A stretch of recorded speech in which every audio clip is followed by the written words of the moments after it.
तो लगातार अलग अलग जिले की अलग अलग विधानसभा सीटों से हम आपको दिखा रहे हैं कि किस तरीके से मतदान प्रक्रिया चल रही है। लेकिन आज हम विश्लेषण भी करेंगे, विश्लेषण इस बात को लेकर कि कौन कौन से ऐसे मुद्दे थे जिनको लेकर प्रमुख जितनी भी पार्टियां हैं जो मैदान में उतरी थी उन्होंने किस तैयारी के साथ मैदान में उतरी और जनता को लुभाने की कोशिश की। इसलिए हम चर्चा करेंगे। कुछ खास मेहमान हमारे साथ पैनल में जुड़े हुए हैं। कांग्रेस से अलमास अली जी हमारे साथ प्रवक्ता कांग्रेस से जुड़ गए हैं, बहुत स्वागत आपका। दूसरी तरफ आप पार्टी से परमिंदर कौर जी हमारे साथ जुड़ी हुई हैं, आपका भी बहुत स्वागत। कुछ ही देर में कुछ और खास मेहमान हमारे साथ जुड़ेंगे, बीजेपी और वरिष्ठ पत्रकार, उनसे भी हम लगातार चर्चा करेंगे। सवाल सबसे पहले कांग्रेस से अलमास अली जी आपसे कि कांग्रेस भी पूरी तरीके से आश्वस्त नजर आ रही है। चुनावी प्रचार में हमने देखा ये दो जुमले अक्सर बड़े नेताओं से कहते हुए कि इस बार कांग्रेस की सरकार मध्य प्रदेश में, वो कौन से मुद्दे थे जिसको लेकर ये आश्वस्तता नजर आ रही थी?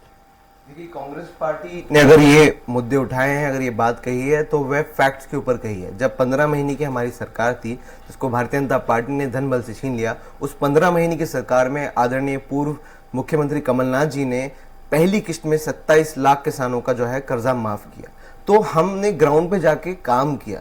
अब हमको आगे काम करने का मौका इसलिए नहीं मिला क्योंकि उसको भारतीय जनता पार्टी ने धन बल से छीन लिया हमारी सरकार को। लेकिन जो हमने 15 महीने की सरकार में जिस तरीके से ग्राउंड पे जाके जो लोग हैं उनके काम के, किसानों की कर्जा माफी करी, जो बिजली के बिलों को कम किया, वो सारी चीजों को देखते हुए हम जो है इतना कॉन्फिडेंट होके, इतना आश्वस्त होके बोल सकते हैं। और जिस तरीके के वचन हम लोगों को दे रहे हैं कि अगर हम सरकार में आते हैं तो हम 100 पे जो है माफ करेंगे और 200 पे बिजली का बिल हाफ करेंगे, हम किसानों का पूरा कर्जा माफ करेंगे, हम 500 में सिलेंडर देंगे, हम पुरानी पेंशन स्कीम को लागू करेंगे। हम सिर्फ ये मैनिफेस्टो नहीं दे रहे, हम मैनिफेस्ट नहीं कर रहे, हम वचन दे रहे, इसलिए हम इतने ज्यादा आश्वस्त हैं।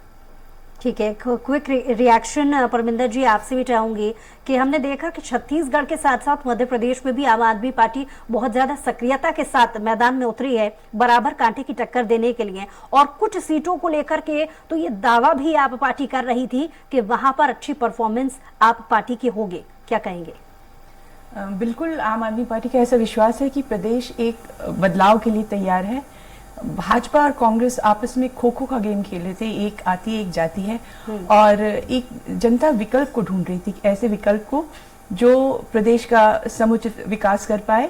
और मुझे लगता है आम आदमी पार्टी अपने शिक्षा के क्षेत्र में जिन्होंने काम किया है, स्वास्थ्य के क्षेत्र में काम किया है, एक अच्छा विकल्प बनकर उभरेगी और जनता इसमें विश्वास जताएगी। जी अलमास जी आपसे मेरा सवाल कि हमने बिल्कुल एन मौके पर देखा जब चुनाव प्रचार पीक पर चल रहा था, बड़े बड़े दिग्गज नेता चाहे वो कांग्रेस से हो, आपकी तरफ से मल्लिकार्जुन खड़गे भी केंद्र की तरफ से प्रचार करने के लिए पहुंचे थे, जबकि बीजेपी से भी चाहे वो प्रधानमंत्री हो, अमित शाह हो, तमाम बड़े दिग्गज नेता चुनावी प्रचार के लिए आए थे। बड़े बड़े चुनावी जुमले भी उन्होंने बोले। लेकिन एक बात अक्सर जो वो कहते नजर आए कि 1.5 साल का समय 2018 के वक्त में कार्यकाल में कांग्रेस को भी मिला था, और उस पर वो कह रहे हैं कि कांग्रेस ने इस 1.5 साल में सिवाय भ्रष्टाचार के और कोई काम नहीं किया है, और उनके पास भी मौका था जहां वो अपनी पार्टी को साबित कर सकते थे। देखिए, कांग्रेस पार्टी ने तो अपने कामों से ये साबित किया कि वो जनता के साथ है, और इसलिए जनता ने अपना मत 2018 में कांग्रेस पार्टी को दिया था। जैसे कि मैंने आपसे अभी कहा कि उसको धन बल से छीन लिया गया। लेकिन अभी आपने एक बात कही कि केंद्र नेतृत्व को दोनों पार्टी उतार रही है। कांग्रेस पार्टी से भी मल्लिकार्जुन खड़गे जी, राहुल गांधी जी, प्रियंका गांधी जी आए, और बीजेपी से भी जो उनका केंद्र नेतृत्व है वो भी मध्य प्रदेश में, आपने कहा प्रधानमंत्री नरेंद्र मोदी जी भी आए। लेकिन इन दोनों में एक अंतर है, और एक वो बड़ा मजेदार अंतर है। वह अंतर ये है कि अगर आप देखेंगे, अगर केंद्र से अगर कांग्रेस की तरफ से कोई आ रहा है तो कांग्रेस की नीतियों को डिस्कस कर रहा है। कमलनाथ जी ने 15 महीने में क्या काम किए उनको जनता को बता रहा है, क्या वचन हमने किए वो जनता तक पहुंचा रहा है। लेकिन अगर आप देखेंगे, जब प्रधानमंत्री नरेंद्र मोदी जी आते हैं तो वो पहले तो शिवराज सिंह चौहान जी के 18 साल का जो उन्होंने कार्य किया उसके बारे में कोई बात नहीं करते हैं, लाडली बहना के बारे में कोई खास बात नहीं करते हैं, शिवराज सिंह जी के बारे में बोलने से बचते हैं। उसके कुछ दिनों बाद वो एक पत्र जारी करके जो है वो बताते हैं कि शिवराज सिंह चौहान जी ने क्या काम किया। तो कहीं ना कहीं ऐसा लगता है कि भारतीय जनता पार्टी खुद कंफ्यूज है। आप देखेंगे, अगर होर्डिंग में जाके देखेंगे मध्य प्रदेश में भोपाल में, तो एक आदम कट साइज का फोटो प्रधानमंत्री नरेंद्र मोदी जी का लगा रखा है, और ढूंढो तो जाने शिवराज सिंह चौहान जी का फोटो जो है उनके नेताओं की लिस्ट में लगा हुआ है, और ढूंढने पर भी वो मिल नहीं रहे। ये अच्छा जिक्र आपने छेड़ा, क्योंकि बीजेपी भी माफ कीजिए, कांग्रेस भी लगातार इसको लेकर के सवाल उठाती रही है कि इस बार शिवराज के चेहरे पर क्यों दाव लगाने में संकोच कर रही है बीजेपी। देखिए, यही मैं कह रहा हूं कि संकोच इसलिए कर रही है क्योंकि भारतीय जनता पार्टी का केंद्र नेतृत्व भी ये बहुत अच्छे से जानता है कि बीजेपी ने मध्य प्रदेश में और शिवराज सिंह चौहान जी ने मध्य प्रदेश में भ्रष्टाचार की सीमाओं को पार कर दिया। जिस तरीके से 18 साल में हमारी बहनाओं के साथ, हमारी माताओं के साथ जो भी दुष्कर्म हुए, जो उनकी सुरक्षा के अंदर जो है ऊंच नीच हुई, जिस तरीके से हमारे युवाओं को बेरोजगार रखा गया, उनको रोजगार नहीं दिया गया, जिस तरीके से स्कूल की जो शिक्षा के मंदिर हमारे स्कूल हैं, जिस तरीके से उनकी हालत है, आप देखिए किस तरीके से चरमराई हुई है। जिस तरीके से स्वास्थ्य के अंदर कोविड के दौरान लोग दर दर भटकते रहे लेकिन उन्हें ऑक्सीजन सिलेंडर नहीं मिला। तो ये बहुत सारे कई सारे मुद्दे हैं जिसको भारतीय जनता पार्टी का केंद्र नेतृत्व छुपाना चाहता है और इसलिए शिवराज सिंह चौहान जी के चेहरे को पीछे खींच के नरेंद्र मोदी जी के चेहरे पे चुनाव लड़ना चाहता है। लेकिन जनता सब जान चुकी है और जनता समझदार है, इस बार उनके झांसे में और बातों में आने वाली नहीं है। ठीक है, परमिंदर जी, आपसे सवाल, कितना इत्तेफाक आप इस बात से रखती हैं जो अलमाज जी अभी तक कह रहे थे? इसमें एक सवाल और जोड़ दीजिए कि जनता एक नजीर मानकर जो सरकारें और दूसरे राज्यों में चल रही हैं उन्हें नजीर मानकर ही आम आदमी पार्टी के लिए, मध्य प्रदेश के लिए एक नया मौका है, जड़ बुनियाद से काम करने की आवश्यकता है। तो नजीर बतौर उदाहरण जनता के सामने पेश करने को लेकर आम आदमी पार्टी के पास क्या क्या है जनता को बताने के लिए?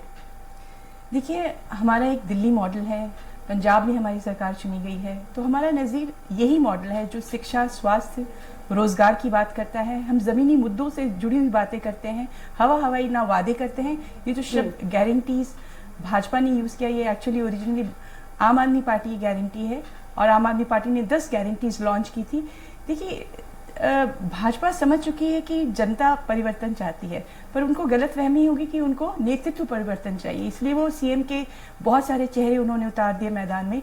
जनता एक्चुअली चाहती है व्यवस्था परिवर्तन, सत्ता परिवर्तन, एक परिवर्तन का माहौल चल रहा है। पर कांग्रेस भी बहुत ही कॉन्फिडेंस से एक होता है ओवर कॉन्फिडेंस, मुझे लगता है कांग्रेस ऐसा मान के चल रही है कि क्योंकि जनता बदलाव चाहती है तो कांग्रेस ही आएगी।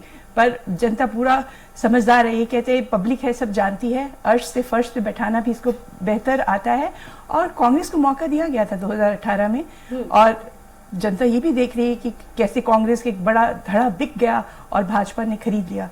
क्या वाकई जनता फिर से इन पर विश्वास जताएगी, ये देखने की बात है। लेकिन आप विश्वास को लेकर के अगर बात कर रही हैं तो मुझे याद आ रहा है कि चुनावी प्रचार जब शुरू ही हो रहा था तब आम आदमी पार्टी ने मध्य प्रदेश में एक बड़ा जनसभा को लेकर के कार्यकर्ता सम्मेलन बुलाया था, जिसमें दूर दूर से कार्यकर्ता आम आदमी पार्टी के पहुंचे थे। लेकिन जितनी उम्मीद आम आदमी पार्टी के इस सम्मेलन से की जा रही थी, उतनी ज्यादा जो जनता है उस कार्यक्रम में नहीं पहुंच पाई थी।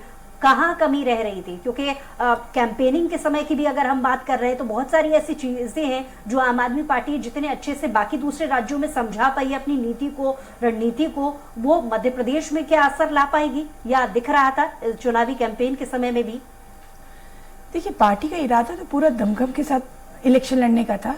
बस पार्टी भी कुछ जगह आप देख रहे हैं कि किस तरह भाजपा ईडी, सीबीआई को यूज करके पार्टी को कॉन्स्टेंटली सेंटर पे भी काम करने नहीं दिया जा रहा। एक छोटी सी पार्टी जो उभरने की कोशिश कर रही है, उसका भाजपा का पूरा इस समय दामोदर इस पर लगा हुआ है कि कैसे इस पार्टी को खत्म किया जाए।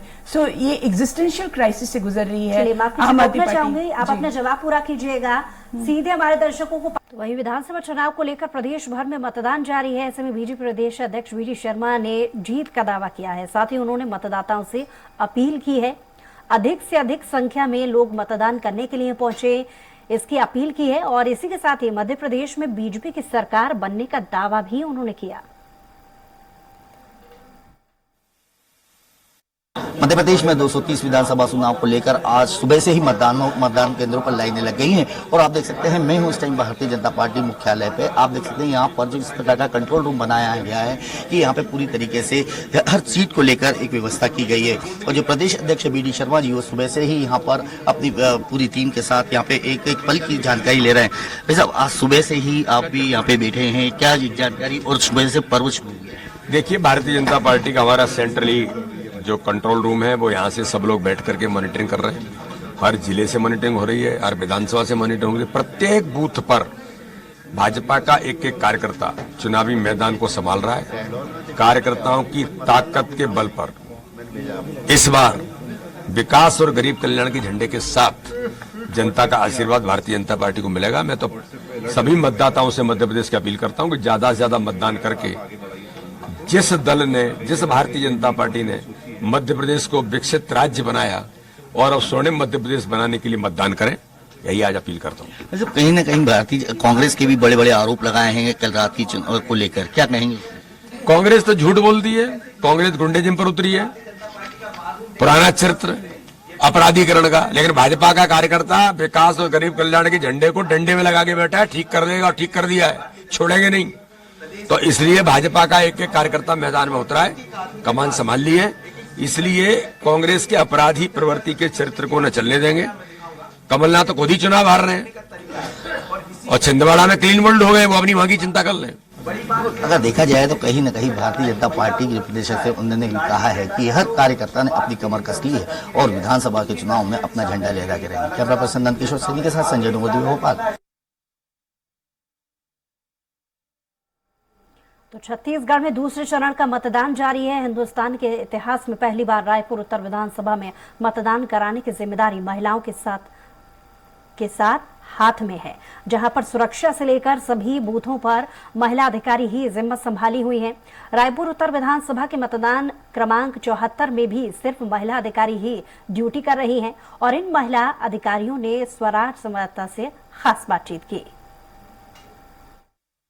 लोकतंत्र के महापर्व का आज बड़ा दिन है। रायपुर में मतदान जारी है और मैं जिस बूथ क्रमांक पर हूं, रायपुर उत्तर विधानसभा के, वहां पर सिर्फ इस मतदान केंद्र में महिला कर्मचारी ही जिम्मा संभाल रही हैं। लोकतंत्र में पहली बार ऐसी चीजें हो रही है और ये उत्तर विधानसभा के मतदान केंद्र क्रमांक 74 है और यहाँ पर वोटिंग जारी है और तमाम जो महिला कर्मचारी हैं वो ही यहाँ पर हिस्सा संभाल रही हैं, जिम्मेदारी संभाल रही हैं। और न सिर्फ मतदान क्रमांक 74 बल्कि उत्तर विधानसभा के सभी मतदान केंद्रों पर सिर्फ महिला कर्मचारियों की ड्यूटी लगी है। पूरी तरीके से जो मतदान की प्रक्रिया है उसमें वे हिस्सा ले रही हैं। हमारे साथ कुछ महिला कर्मचारी, उनसे बातचीत करते हैं। मैम, ये इस बूथ पे सिर्फ महिला कर्मचारी जिम्मा संभाल रही हैं? जी जी, सारी महिलाएं हैं इसमें। जी, कैसा लग रहा है? पहली बार लोकतंत्र में हो रहा है कि किसी भी बूथ और विधानसभा में इस तरीके से हो रहा है? सर अच्छा है। एक अच्छा अनुभव है। आप लोग की ट्रेनिंग भी हुई होगी कितने बार? ट्रेनिंग हुई है ना? जी जी, और अच्छे से हुई है, हमारी ट्रेनिंग अच्छे से करवाई गई है, जिसके लिए हम आज यहाँ पे प्रेजेंट हैं। ये आप क्या कहेंगी? पहली बार किसी बूथ पर सिर्फ महिला कर्मचारी ही हैं, कैसा लग रहा है? डर तो लगता है और खासकर जैसे एरिया थोड़ा सा मतलब यहाँ पर बहुत डार्कनेस था रात में जी। पर ठीक है, हो गया, हम लोग मिलके कर ली मैनेज। ये रायपुर उत्तर विधानसभा का मतदान क्रमांक 74 है और सिर्फ इस मतदान केंद्र में महिला कर्मचारियों की ही ड्यूटी लगी है और पूरे उत्तर विधानसभा के सभी मतदान केंद्रों में इसी तरीके की स्थिति है कि तमाम जो महिला कर्मचारी हैं वो निर्वाचन की प्रक्रिया में हिस्सा ले रही हैं, वहां पर अपनी ड्यूटी निभा रही हैं। लोकतंत्र में पहली बार इस तरीके से महिला कर्मचारी मतदान केंद्रों पर जिम्मेदारी संभाल रही हैं। कैमरामैन गणेश निषाद के साथ हेमंत शर्मा, स्वराज एक्सप्रेस, रायपुर।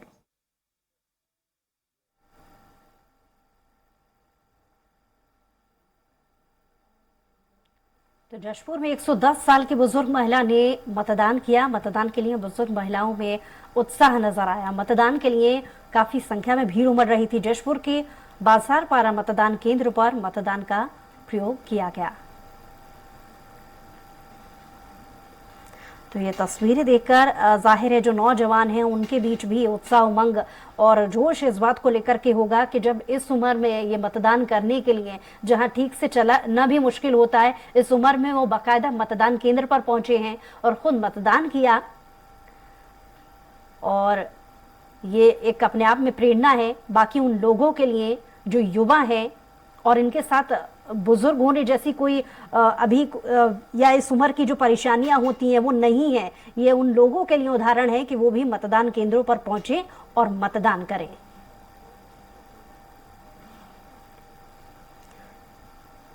ये बड़े उत्साह से वोट देने आई है। इसकी उम्र 110 साल की है और बहुत खुशी खुशी वो जो है वोट देने आई है। क्या लगता है इतनी उम्र में, इतना उम्र हो जाने के बाद भी आज लाइन लेकर वोट दिए, कैसा लगा? उमंग है देश के प्रति में।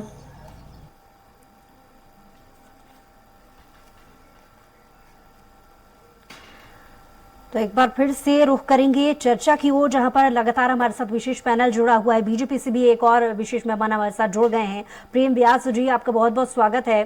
चर्चा इस बात को लेकर के की जा रही थी कि कौन कौन से ऐसे मुद्दे हैं जिन्हें प्रमुख पार्टियां जनता के बीच पहुंची। आपका एक छोटा सा रिएक्शन।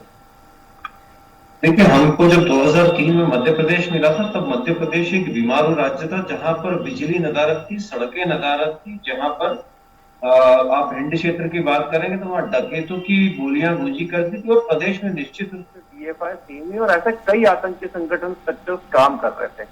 उस समय मध्य प्रदेश भारतीय जनता पार्टी के हाथ में आया था, और आज मध्य प्रदेश की स्थिति यह है कि डकैत पूरी तरह से मुक्त हो चुके हैं। जितने भी आतंकवादी संगठन यहाँ पर चल रहे थे कार्यरत, उन सबके खिलाफ कार्रवाई हुई है, और प्रदेश में अब सुशासन व्याप्त है। आप देखिए सड़कों की परिस्थिति जो पहले 60,000 किलोमीटर थी, आज 5 लाख किलोमीटर से ज्यादा है। जो बिजली की परिस्थिति उस समय 5,000 मेगावाट या 28,000 मेगावाट है, जो बिजली कभी कभी आती थी, अब कभी कभी जाती है। दूसरा, निश्चित रूप से किसानों के लिए भी हमने कार्य कराए। सड़क जोड़ो अभियान, जो ग्राम सड़क जोड़ो अभियान करा था, जो जल पहुंचाने का कार्य किया है, जो अपने मालवा निवाड़ क्षेत्र में नहरों के माध्यम से भी पानी पहुंचाने का कार्य करा, तो निश्चित रूप से कई कृषि कर्मण्य अवार्ड मिले। आज मध्य प्रदेश 42-43% के साथ में गेहूं और तिलहन मुख्य रूप से पूरे भारत प्रदेश में निर्यात कर रहा है, और फर्स्ट सेकंड पोजीशन पर बना हुआ है। और वहीं आप दूसरा शिक्षा की बात करेंगे तो NSHS के सर्वे उठा के देखिए, पहले 43% महिलाएं साक्षर होती थी, आज 65% महिलाएं साक्षर है। बहुआयामी गरीबी से 1.25 करोड़ लोग बाहर हो चुके हैं। 10th पोजीशन GDP में। लेकिन बड़ी विडंबना की बात है, जब जब ये प्रमुख पार्टियों से सवाल पूछा जाता है कि जनता से जुड़े मुद्दे कौन कौन से हैं, तो ये सवाल भी अक्सर उठता रहा है। बीजेपी आरोप लगाती रही है कांग्रेस के उस 1.5 साल के कार्यकाल को लेकर, लेकिन आपके समय तो आपके पास तो 20 साल का समय था। नहीं, मैं तो 50 सालों की बात कर रहा हूँ। आप क्यों सिर्फ 1.5 साल अगर हटा लीजिए तो 18 साल का भी अगर समय बीजेपी को मिला तो ये कम नहीं होता। ऐसे कौन कौन से मुद्दे हैं जिनको वाकई में जनता ने पसंद किया है? देखिए ना, मैं तो आपको बता रहा हूँ, आप अगर उस समय की प्रदेश की बात करेंगे तो क्या सड़कें थी, या सड़कों का क्या इंफ्रास्ट्रक्चर, आप कोई कंपनी आने को तैयार नहीं थी। आज IIT इंदौर में, पीथमपुर क्षेत्र में कई कंपनीज ने अपने अपडेशन करे, उसके अंदर अजंता फार्मा भी आई है। आप देखिए औद्योगिक क्षेत्र, उस समय औद्योगिक जो दर थी वो शून्य हो चुकी थी, माइनस में हो चुकी थी, आज 22% है। तो निश्चित रूप से देखिए प्रेमिया जी, इसमें कोई दो राय नहीं है, इसमें कोई दो राय नहीं है कि 2018 के चुनाव में भी आरक्षण के कारण सुलगे आंदोलन के चलते ग्वालियर चंबल संभाग को लेकर के अगर हम बात करें तो उस समय भी 13 जो प्रमुख सीटें हैं उस पर बीजेपी को नुकसान उठाना पड़ा था। तो इसके पीछे कुछ तो कारण होगा। उसके पीछे जो तात्कालिक लाभ का एक झूठा प्रलोभन दिया था कि हम किसान कर्ज माफी करेंगे 10 दिन पूर्व में, और उसी के साथ तो उस समय भी देखिए ना आप, उसके बावजूद 55,000 वोट तो भारतीय जनता पार्टी को ज्यादा मिले थे। उस तात्कालिक लाभ के चलते कुछ मोड़ जरूर कांग्रेस ने पा लिए थे, और उसके साथ उन्होंने सरकार बनाई थी, और वो भी अल्पमत की सरकार थी। 3 लोग इधर से लिए थे, 114 सीटें इनको मिली थी, और भारतीय जनता पार्टी का तो वोट शेयर उस समय भी बढ़कर ही आया था। निश्चित रूप से जो विकास किया है और जो हमने जितने वादे करे थे धरातल पर मौजूद है, धरातल पर आकर कार्य करा है। और Bharatiya Janata party vote percentage का जिक्र किया तो कांग्रेस ने भी कांटे की टक्कर दी है इस मामले में भी बीजेपी को। खैर, क्योंकि कुछ और भी मेहमान है, उनसे भी मुझे रिएक्शन जानना है। पत्रकार राम मोहन जी भी हमारे साथ जुड़े हुए हैं, बहुत स्वागत आपका। एक क्विक रिएक्शन आपसे चाहूंगी कि कौन कौन से ऐसे मुद्दे हैं बीजेपी, कांग्रेस या आम आदमी पार्टी या किसी भी प्रमुख पार्टी के जो जनता पर असर डालने का काम इस चुनाव में कर सकते हैं? नमस्कार, आप सभी बात करना चाहता हूँ। आज जब मैं सुबह काम के लिए उठा, मुझे पता चला कि के माध्यम से माननीय विधायक जी द्वारा एक आरोप लगाया जा रहा है, मेरी गाड़ी के द्वारा की गई है। मैं आप सबको बता देना चाहता हूँ, इस प्रकार की विधायक जी के द्वारा राजनीति की जा रही है, यह मौत पर राजनीति कर रही है, बहुत ही निंदनीय है। मैं कहना चाहता हूँ, जनता जनार्दन करना चाहता हूँ, इस प्रकार की कोई आह्वान न पाए कि हमेशा झूठ की राजनीति करती आए। जिस कार्य में जनता जागृत भगवान के झूठ बनने से नहीं डरते, तो उनका इंसान है। तो मेरा आपसे ये कहना कि आप ना करें और मुझे बदनाम करने का कारण है कि मौत करने से है।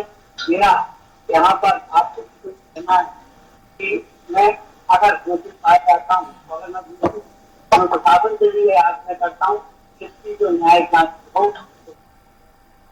चलिए राम मोहन जी, लौट रही हूँ आपके पास। लगातार हमारे साथ और भी मेहमान जुड़े हुए हैं। अलमाज जी, आपके पास आऊंगी। प्रेम व्यास जी की बातों से आप कितना इत्तेफाक रखते हैं जो अभी उन्होंने अपनी पार्टी को लेकर के टिप्पणी की है? और साथ ही इसमें एक सवाल और मैं आपसे जानना चाहूंगी। ये बात साफ है कि 2018 के बाद से कांग्रेस पार्टी ने मध्य प्रदेश में पकड़ बनाने को लेकर जो कोशिश की है वो दिख भी रही है ग्राउंड पर, लेकिन सिंधिया के बीजेपी में आ जाने से उपचुनाव में समीकरण तो बदले हैं। आपकी नजर में वो समीकरण कैसे? देखिए, मैं आपको बताना चाहता हूं कि जिस दिन ये रिजल्ट आएगा सब लोग बहुत आश्चर्यचकित हो जाएंगे कि चंबल, ग्वालियर चंबल संभाग में सबसे ज्यादा कांग्रेस को बढ़त मिलेगी। जिस तरीके से सिंधिया जी ने पार्टी को धोखा दिया और जो उनकी एक पारंपरिक रही है देश को धोखा देने की, और फिर जिस तरीके से उन्होंने कांग्रेस को धोखा दिया, इससे जनता जो है कहीं ना कहीं उसको क्षति पहुंची, क्योंकि जनता ने अपना भरोसा जो है कांग्रेस पार्टी के लीडर्स पे दिखाया था, जिसमें सिंधिया जी ने जो है भीतरघात करके और गद्दारी करके पार्टी छोड़ दी। अपने कुछ एमएलए वहां पे ले गए क्योंकि वे बहुत ज्यादा महत्वाकांक्षी हो गए थे। लेकिन ये धोखा कांग्रेस के साथ नहीं है सिर्फ, ये धोखा जनता के साथ भी है। और जहां तक प्रेम व्यास जी बात कर रहे थे विकास की, तो मैं उनसे पूछना चाहता हूं कि भारतीय जनता पार्टी ऐसा क्यों करती है कि जब भी उनसे कोई सवाल पूछा जाता है उसका जवाब देने के बजाय एक और सवाल पूछने लगती है, क्योंकि भारतीय जनता पार्टी के पास कोई जवाब ही नहीं है। क्योंकि जिस तरीके से 18 सालों के अंदर यहाँ की व्यवस्था चरमराई है, जिस तरीके से युवा जो है वो बेरोजगार रहे हैं। अभी एक पोर्टल होता है एक्सचेंज रोजगार का, जिसके ऊपर युवाओं ने रजिस्टर किया तो पता चला लगभग 40 लाख से ज्यादा बेरोजगार युवा हैं। इतने सारे जो रिक्त पद हैं वो अब तक भरे क्यों नहीं गए? तो इससे सीधा सीधा जाहिर होता है कि भारतीय जनता पार्टी अपनी कमियों को छुपाना चाहती है। हम और दो जो पार्टियों के नेता हमारे साथ, प्रवक्ता हमारे साथ जुड़े हैं, उनसे जरूर जानने की कोशिश करेंगे, लेकिन यहाँ पर रुक रहे हैं एक छोटे से ब्रेक के लिए। ब्रेक के बाद लौटेंगे।